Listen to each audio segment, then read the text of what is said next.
Hello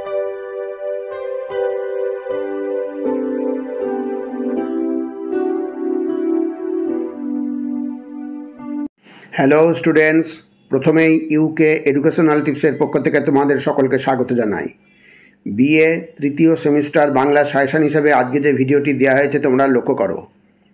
Bankura এবং অন্যান্য বিশ্ববিদ্যালয়ের বাংলা মেজর ও মাইনর স্টুডেন্টসদের জন্য বৈষ্ণব পদাবলী থেকে 2 নম্বর, 5 নম্বর এবং 10 নম্বর মানের যে প্রশ্নোত্তরগুলো আজকের ভিডিওতে আলোচনা করা হয়েছে তোমরা লক্ষ্য করো এবং তৈরি করে নাও।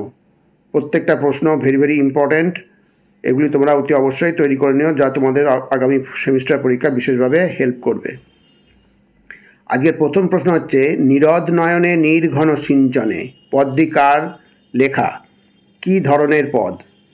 আলোচ্য পদটি কবি গোবিন্দ দাস বিরচিত গৌরাঙ্গ বিষয়ক পদাবলীর অন্তর্গত।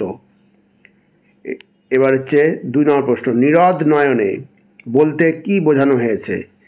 নীর অর্থাৎ জল দান করে যে মেঘ, তার ন্যায় শ্রী গৌরাঙ্গের চক্ষু দুটি, কারণ শ্রী গৌরাঙ্গের নয়নদ্বয় থেকে অবিরাম জলধারা বর্ষিত হচ্ছে।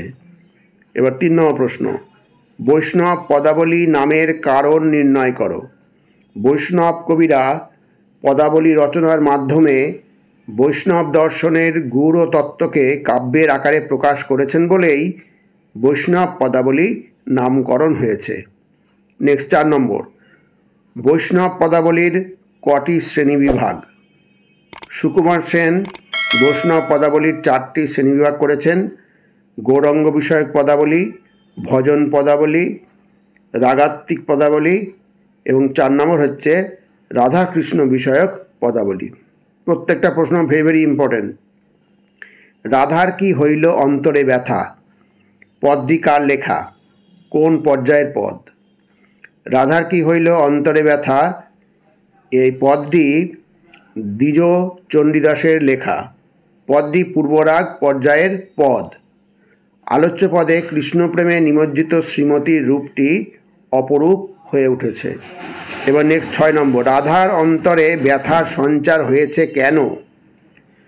শ্যাম নাম শ্রবণের পর রাধার অন্তরে বেদনার সঞ্চার হয়। রাধা একাকিনী নির্জনে বসে থাকে, কারোর কথা শোনে না। তার চোখের মণি দুটি যেন ধ্যান নিবিষ্ট, সর্বদা মেঘের দিকে তাকিয়ে শ্রীকৃষ্ণের বর্ণ অন্বেষণ করে। নেক্সট 7 নম্বর, পূর্বরাগ কাকে বলে?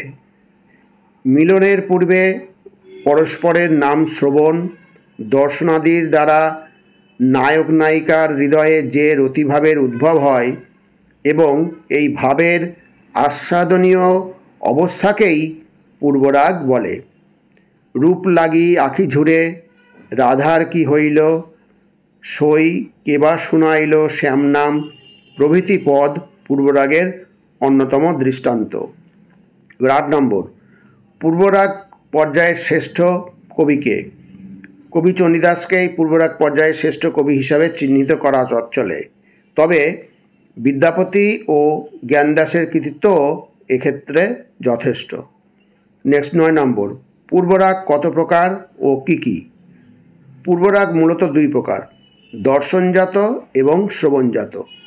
আবার দর্শনজাত পূর্বরাগ 3 প্রকার এবং শ্রবণজাত পূর্বরাগ 5 প্রকার।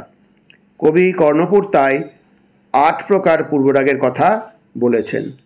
এবার 10 নম্বর প্রশ্ন, রূপ লাগি আঁখি ঝুরে গুণে মন ভোর পদটি কার লেখা? কোন পর্যায়ের পদ? রূপ লাগি আঁখি ঝুরে গুণে মন ভোর পদটি জ্ঞানদাসের লেখা। কোন পর্যায়ের পদ?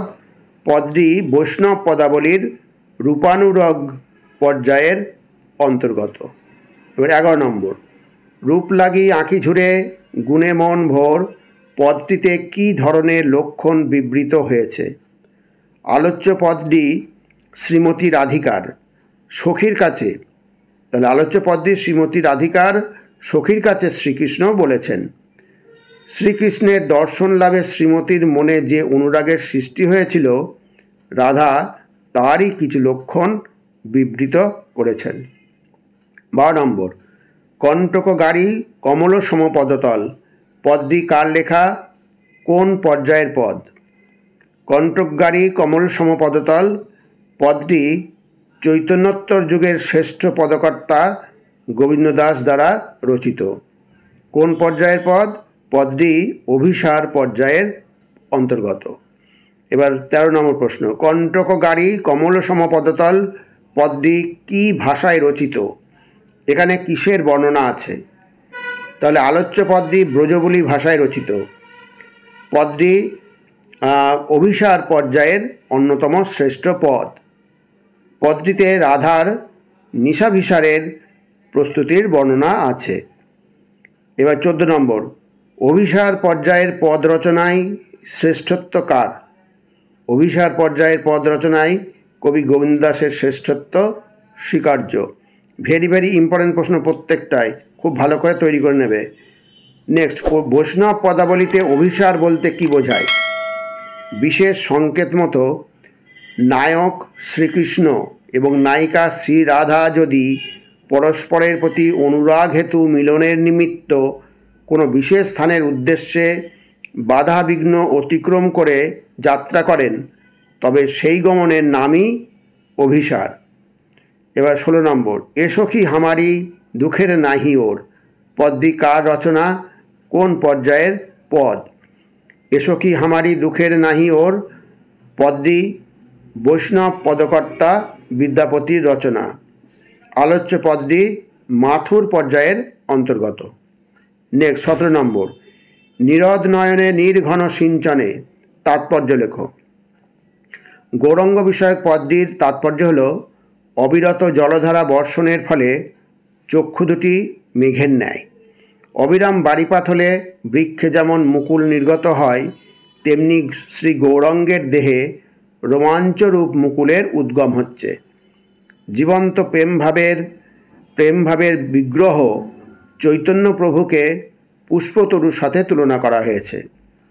অবিরাম নয়নবাড়িতে তরু বর্ষিত হচ্ছে। এবার 18 নম্বর, মাথুর কয় প্রকার ও কী কী? মাথুর 3 প্রকার, ভূত বিরহ, ভবন বিরহ এবং ভাবী বিরহ। এবং 19 নম্বর, মাধব বহুত মিনতি করিত পদটির পরিচয় দাও। প্রার্থনার এই পদটি, এটা পথ হবে না, পদটি হবে মৈথিলী ভাষায় রচিত। মাধব স্তোত্রা জীবনের অন্তিম লগ্নে এসে কবি আর ঐশ্বর্য সম্পদ চাননি। তিল তুলসী দিয়ে নিজের দেহকে মাধবের কাছে সমর্পণ করেছেন। দোষ গুণ বিচার করলে তার মধ্যে গুণের লেশ মাত্র পাওয়া যাবে না, একথা কবি সবিনয়ে স্বীকার করেছেন। এবার 20 নম্বর প্রশ্ন, এসো কি হামারি দুঃখের নাহি ওর পদটির সংক্ষিপ্ত পরিচয় দাও। পদটি বর্ষা কালোচিত বিরহের পদ। বিদ্যাপতির কিছু কিছু বিরহের পদে বেদনার যে রাজসিক ঐশ্বর্যময় রূপ প্রকাশিত হয়েছে, এ পদটি তার এক নিদর্শন। রাধার বিরহ বেদনা এখানে যেন প্রকৃতিরও সহমর্মিতা লাভ করেছে। 21 নম্বর, মাধব বহুত মিনতি করিতই পদটি কার রচনা? পদটি কোন পর্যায়ের পদ? মাধব বহু মিনতি করিতই পদটি কবি বিদ্যাপতির রচনা। আলোচ্য পদটি বৈষ্ণব পদাবলীর প্রার্থনা পর্যায়ের পদ। নেক্সট, আজু রজনী হাম ভাগে পোহায়লু পদটি কার রচনা? কোন পর্যায়ের পদ? আজু রজনী হাম ভাগে পোহায়লু পদটি মৈথিল কোকিল বিদ্যাপতির রচনা। আর আলোচ্য পদটি ভাব সম্মিলন পর্যায়ের একটি অন্যতম শ্রেষ্ঠ পদ। ভেরি ভেরি ইম্পর্টেন্ট প্রশ্ন, প্রত্যেকটা খুব ভালো করে তোমরা তৈরি করে নেবে। এবার নেক্সট, বাৎসল্য রস কাকে বলে? যেখানে ভক্ত ভগবানের সম্পর্ক, মাতা পিতা ও সন্তানের সম্পর্ক, সেখানে রতি হলো বাৎসল্য। আর বাৎসল্য রতিজাত রস হলো বাৎসল্য রস। এই 24 নম্বর, রস কত প্রকার ও কী কী? রস 5 প্রকার, শান্ত, দাস্য, সখা, বাৎসল্য ও মধুর।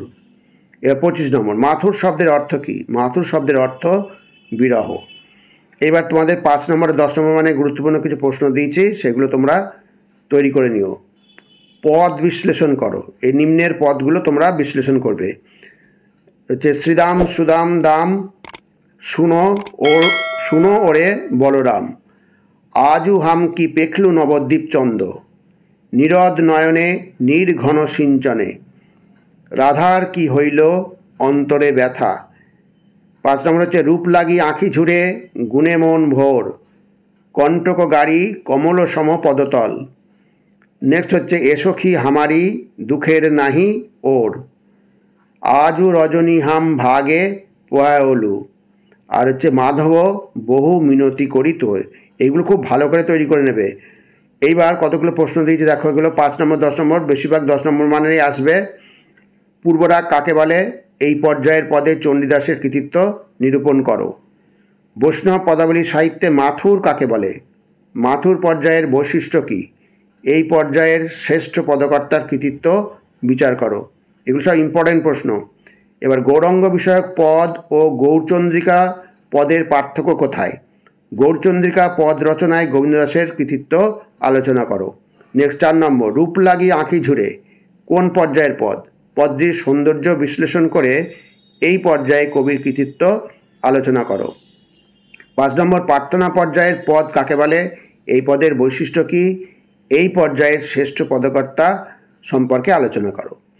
এবার কাব্য সৌন্দর্য, নিচের পদগুলির কাব্য সৌন্দর্য বিশ্লেষণ করবে। শ্রীদাম সুদাম দাম শুনো ওরে বলরাম। নেক্সট, রাধার কি হইল অন্তরে ব্যথা। তারপরে হচ্ছে রূপ লাগি আঁখি ঝুরে গুণে মন ভোর। তারপরে হচ্ছে বধূ কি আর বলিব আমি। আর নেক্সট হচ্ছে নীরদ নয়নে নির্ঘন সিঞ্চনে। তাহলে স্টুডেন্টস, যে প্রশ্নোত্তরগুলো দেওয়া হলো প্রত্যেকটা কিন্তু ভেরি ভেরি ইম্পর্টেন্ট প্রশ্ন। এগুলো তোমরা অতি অবশ্যই তৈরি করে নেবে। এগুলো তোমাদের নেক্সট পরীক্ষায়, নেক্সট সেমিস্টার পরীক্ষায় বিশেষভাবে হেল্প করবে। যাই হোক স্টুডেন্টস, ভিডিওটি যদি ভালো লাগে অবশ্যই সাবস্ক্রাইব করো, এর সাথে একটা লাইক দিও এবং তোমার ফ্রেন্ডসদের মধ্যে ভিডিওটি শেয়ার করো। তাহলে স্টুডেন্টস, আজকে এখানেই শেষ করি। তোমরা সকলে ভালো থেকো, সুস্থ থেকো। Thank you very much.